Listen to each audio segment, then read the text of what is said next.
ఇండియాలోనే #1 varicose veins hospital Avis vascular centre.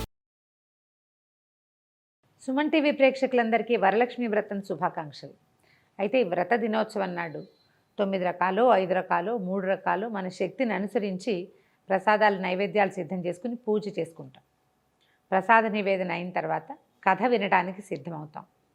9 పోగులతోటి 9 ముళ్ళు వేసిన దారాన్ని మనం తోరంగా భావించి అమ్మవారి పాదాల చెంతుంచి 9 గ్రంథులకి 9 ముడులు వేస్తాం కదా.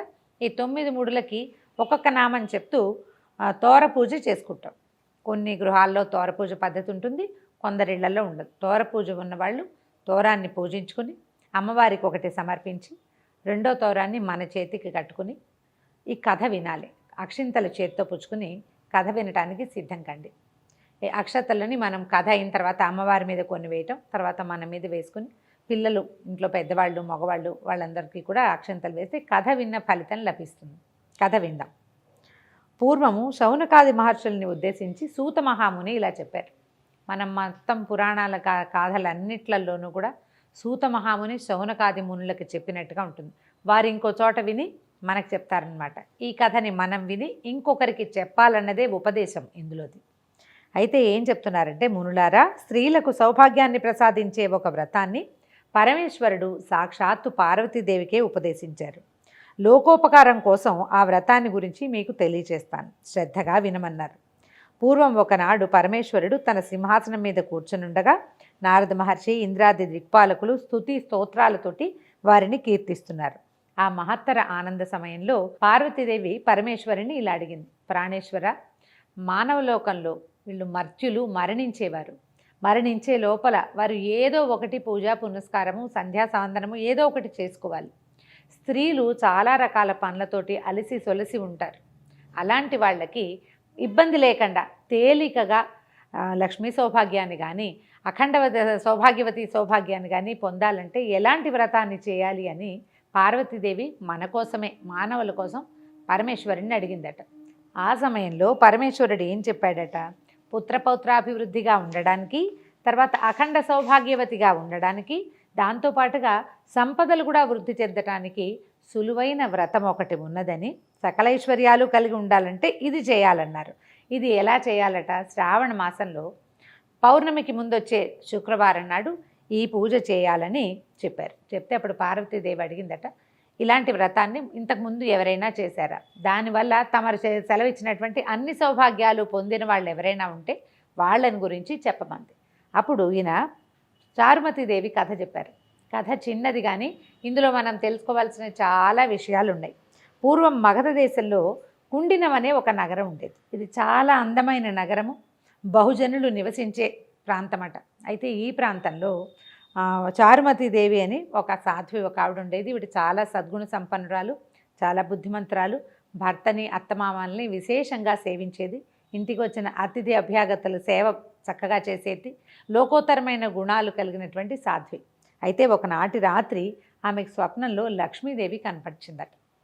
స్వప్న దర్శనమిచ్చి ఏం చెప్పిందట, నీ సద్గుణాలకి నేను మెచ్చాను, నీకు కావలసిన వరాలు ఇవ్వాలనే కోరికతోటి నువ్వు ఏ వ్రతం చేసుకోవాలో అది ఉపదేశించడానికి నీ కల్లో కనపడ్డానమ్మా. కాబట్టి నువ్వు శ్రావణ మాసంలో వచ్చేటువంటి పౌర్ణమిని కంటే ముందు వచ్చే శుక్రవారం నాడు ఈ ఫలానా వ్రతం చేసుకో అని ఈ వ్రతాన్ని ఉపదేశించింది. వరలక్ష్మి వ్రతము అని చెప్పి ఉపదేశించిందట. ఈ ఉపదేశించబడిన తర్వాత ఈమె నిద్రలోంచి మేల్కొని ఇది స్వప్నమని, తనకి స్వప్నంలో అమ్మవారి సాక్షాత్తు శ్రీ మహాలక్ష్మి దర్శనమిచ్చిందని తెలుసుకుని భర్తకి అత్తమామలకి చుట్టుపక్కల వాళ్ళందరికీ తెలియజేసింది. స్వప్న దర్శనాలు ఏవైనా మనకి మంచి కళ వచ్చినప్పుడు ఎవరికైనా చెప్పి దీనివల్ల ఎలాంటి ప్రయోజనము, ఇందులో నిజానిజాలు ఎంత అని తెలుసుకోవాలని చెప్తారు పెద్దవాళ్ళు. కళ వస్తే చెప్పాలి, మంచి కళ అయినా చెడు కళ అయినా. ఇది మంచి కళ కావడంతో విశేషంగా అందరికీ చెప్పిందట ఆవిడ. చెప్తే అప్పుడు ఏమన్నారంటే, శ్రావణ మాసం త్వరలో రాబోతోంది, అప్పుడు ఈ వ్రతం చేసుకుందాం.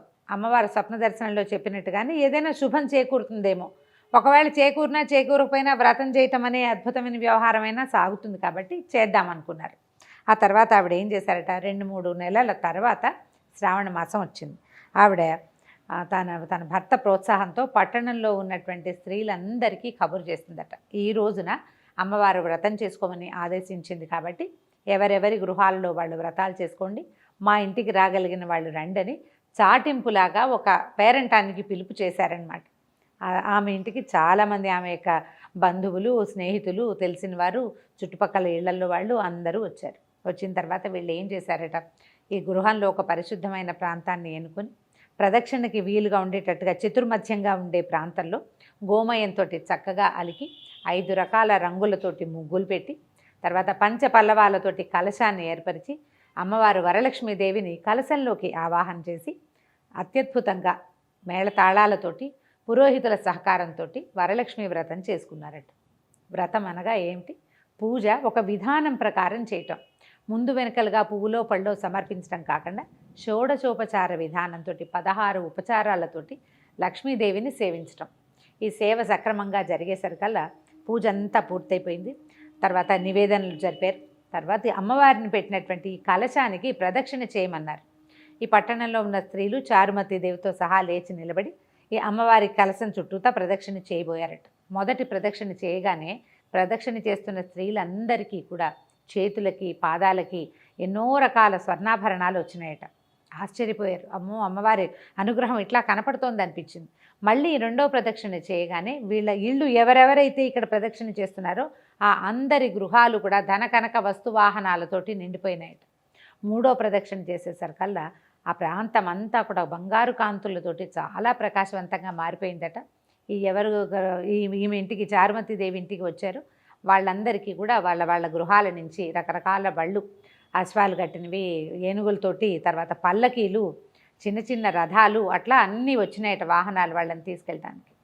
ఆ వచ్చిన అతిథి అభ్యాగతులందరికీ కూడా, అంటే వ్రతానికి పిలువబడి వచ్చిన వాళ్ళే కాకుండా ఏదో వ్రతం జరుగుతోంది విశేషంగానే వాకిళ్లలో నిలబడి చూసిన వాళ్ళకి కూడా విశేషంగా వాయనాలు, తాంబూలాలు సమర్పించి భోజన భాజనాదులతోటి సత్కరించి పంపించారు చారుమతిదేవి, ఆమె భర్త కూడా. ఆ తర్వాత నుంచి ప్రతి సంవత్సరము కూడా ఈ కుండిన నగరంలో వరలక్ష్మి వ్రతాన్ని ఎవరిళ్లల్లో వాళ్ళు ఆచరించడం మొదలుపెట్టారట. ఆ కథని పరమేశ్వరుడు పార్వతీదేవికి చెప్పారని శౌనకాది మునులకి సూత మహాముని ఉపదేశించారు. ఇందులో మనకి ఉపదేశం ఏంటంటే, ఎవరైతే భర్తను, అత్తమామలను, అతిథి అభ్యాగతలను సేవిస్తారో వాళ్ళకి లక్ష్మీదేవి కృపాకటాక్షాలు ఉంటాయి.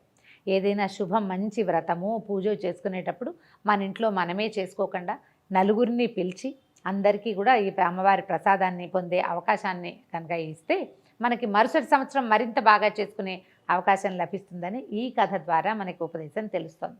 కథ విన్నారు కదా. అక్షింతలు అమ్మవారి మీద వేయండి. తర్వాత మిగిలిన అక్షింతల్ని కొన్ని అక్షింతలు ఉంచుకొని మన మీద, తల మీద, శిరస్సు మీద వేసుకోవటము. తర్వాత ఇంట్లో పెద్దవాళ్ళు ఎవరైనా చిన్నపిల్లలైనా ఉంటే వాళ్ళందరికీ కూడా ఈ కథాక్షింతలు వేయటము. మనతో పాటు ఉన్నటువంటి ముత్తైదువులు ఎవరైనా ఉంటే వారికి అమ్మవారి పేరుతోటి ఒక తోరాన్ని, వాయనాన్ని సమర్పించి వారి ఆశీర్వాదాలు తీసుకోండి. ఈ రోజున అంటే ఇలా వ్రతం చేసుకున్న వాళ్ళు ఇంట్లో ఉన్న అత్తమామలు, పెద్దవారు, భర్త, వీరి ఆశీర్వాదం తీసుకుంటే చాలా శుభం చేకూరుతుంది.